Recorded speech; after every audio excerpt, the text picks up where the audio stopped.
In Newport, 3 miles south of Brantford, a Women's Institute branch was organized. The first meeting of the Institute was on November 12, 1925, and it took place at the home of Mrs. Harry Emmett Sr.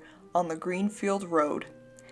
Mrs. Edith Wood was the first president of the new branch and held this position for 4 years. Miss Candace Cook was elected the secretary-treasurer, and Mrs. Harry Emmett was elected first vice president.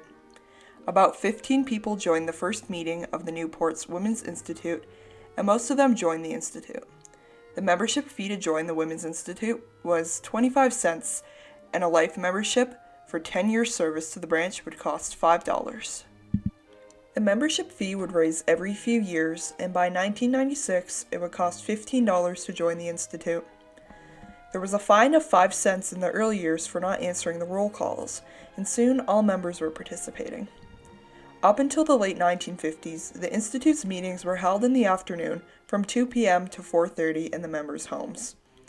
Activities that required more space were held at the local school or at the YWCA in Brantford, and a picnic in August was held at the Bell Homestead. In 1965, after the school was turned into a community hall, the Women's Institute's meetings were held there, with younger women joining.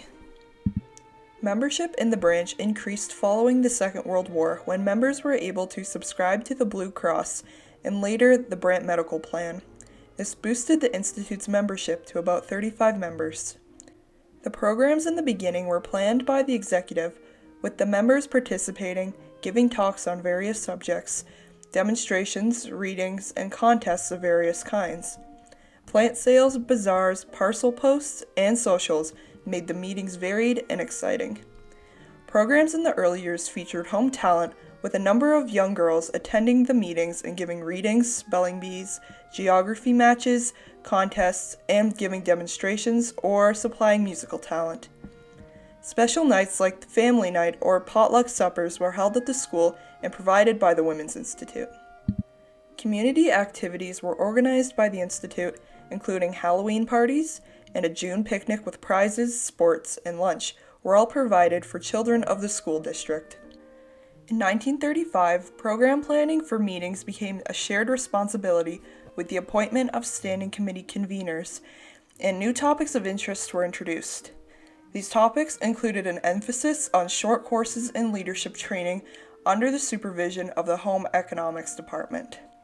In 1950, the branch celebrated its 25th anniversary with a tea party at the home of Mrs. Reg Kirby, who was past president of the branch.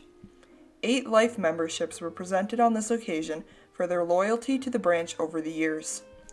The Newport Women's Institute gave financial support to the 4-H Club, Boy Scouts, and Cubs, canvassed for the Cancer and Heart Fund locally, and sent cards and flowers to members of the community.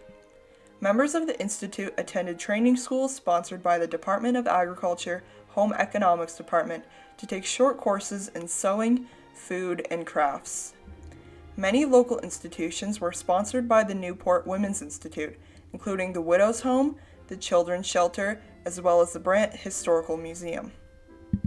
During the Depression years, members were concerned about helping others and gifted clothing, quilts, blankets, and cash donations to Northern Ontario Relief. They as well donated food baskets, clothing, and blankets to local families of the community. The Institute gathered their funds through bake sales, socials, and the sale of pot cleaners in the early years.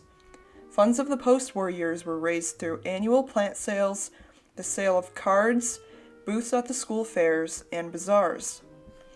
The Newport Women's Institute ran until 2008 as women's institutes became less popular in society, and the membership had begun to decline over the years.